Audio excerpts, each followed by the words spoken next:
jabeeffadhu irre inneen annuura keenya hin kenninu murre. Yaa Oromoo yaa lammii koo jabeeffadhu irre inneen annuura keenya hin kenninu murre.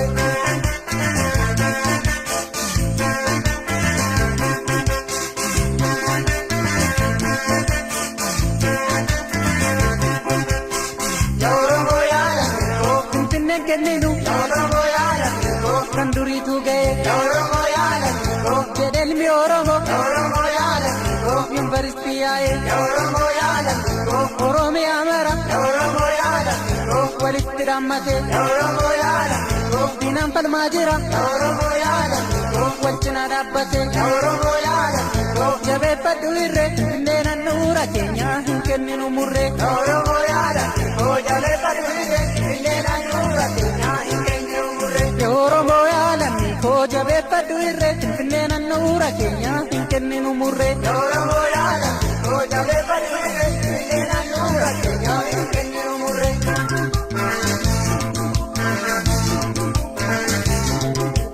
Mormaa cabsan tokko taasisan illeen hin kenninu annuura keenya Finfinnee.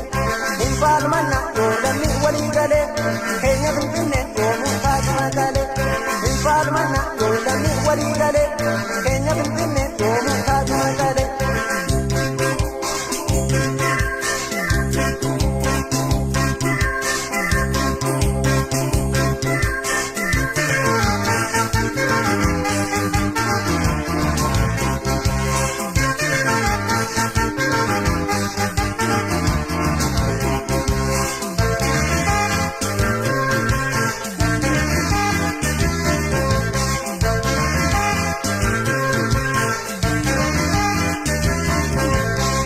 Eebooyaa qabata dhiiraa kan goonni qabatu amma malee aalamni koo yoomii wal abdatu. Eebooyaa qabata dhiiraa kan goonni qabatu amma malee aalamni koo yoomii wal abdatu. Eebooyaa qabata dhiiraa kan goonni qabatu amma malee aalamni koo yoomii wal abdatu.